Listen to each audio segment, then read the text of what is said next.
Et cette ville, c'est Dijon, que je vous propose de redécouvrir au cours d'une balade avec un architecte qui va nous faire visiter 4 bâtiments qui symbolisent 4 époques différentes.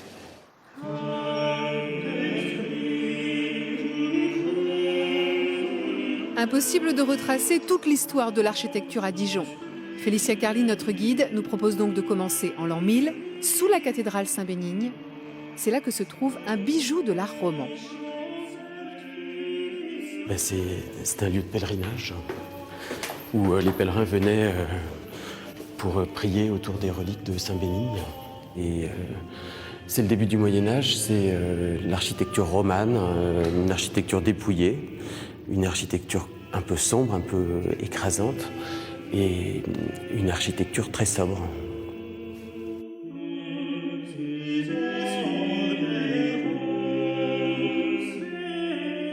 Et puis, il y a un détail intéressant, c'est qu'on a des sols de l'an 1000 qui sont visibles autour du sarcophage. On y va. C'est des jeux de marbre.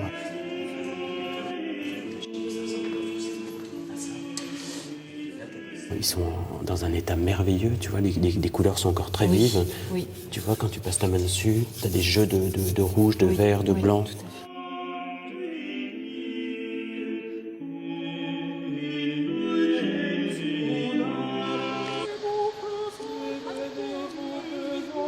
Pour continuer notre exploration, c'est 5 siècles plus tard que Félicia nous donne rendez-vous devant un autre bâtiment dijonnais bien connu mais trop peu regardé, l'église Saint-Michel.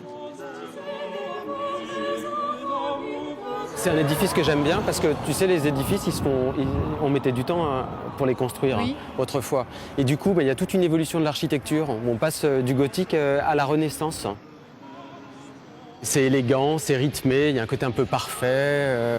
Il y a la succession, les ordres qui s'empilent, tu vois, les colonnes doriques, les colonnes ioniques qui s'enroulent, les colonnes corinthiennes, tu vois, avec les feuilles d'acanthe. Oui. Voilà, ça, c'est toujours repris dans l'architecture de la Renaissance. Tu trouves ça dans les châteaux de la Loire, à Chambord, par exemple.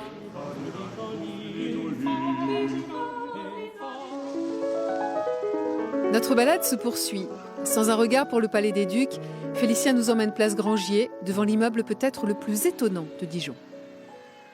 Il n'y a pas beaucoup d'art nouveau à Dijon, mais il y a quand même 2-3 immeubles qui sont plutôt sympas. Donc alors, celui-là qui est spectaculaire. Celui-là, c'est de loin le plus beau. C'est un délire, tu vois, d'aller compliquer comme ça des dispositifs de fenêtres de toit. Tu te rends compte comme c'est quand même chercher la complication. Hein. Oui. Et en même temps, tu vois comme c'est élégant, toutes ces courbes, il y a un équilibre merveilleux dans cet immeuble. L'art nouveau, tu sais, c'est un courant qui dure pas très longtemps, ça dure une trentaine d'années. Et c'est un peu en réaction avec le 19e, où le 19e, c'est le siècle où on a le plus construit, tu vois, et on a un peu mécanisé l'architecture. Donc c'est une réaction où on veut faire un peu des pièces uniques, tu vois. Des petits bijoux. Ouais, des petits bijoux. Ouais.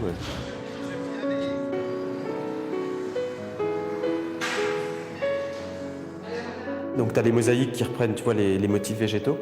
Et tu as aussi, tu vois, les faux marbres là, qui étaient faits à partir de plâtre et de pigments. Tu vois, l'architecture, elle se suit jusqu'aux vitraux, avec ses verres colorés, la porte, tu vois, qui reprend les courbes de la façade. C'est une œuvre un peu totale. C'est au XXIe siècle que se termine la visite avec le rectorat, bâti il y a 2 ans, par l'auteur du fameux Mucem à Marseille, Rudy Ricciotti.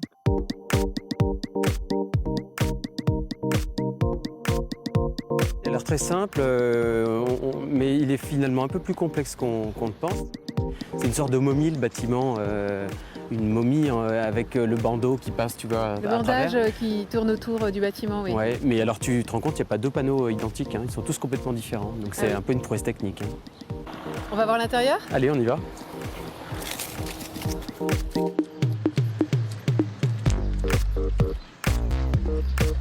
On est pas au rez-de-chaussée, on est au 5e étage. D'accord.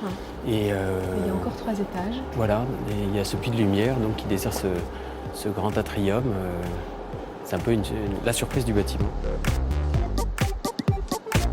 Notre balade est terminée. Évidemment, à Dijon, il y a bien d'autres bâtiments dignes d'intérêt et qui racontent l'histoire de l'architecture. Si vous avez envie de vous faire une balade un petit peu plus complète, sachez que vous pouvez utiliser les petits guides édités par le CAUE de Côte d'Or. Il en existe un sur Dijon et un sur la ville de Beaune.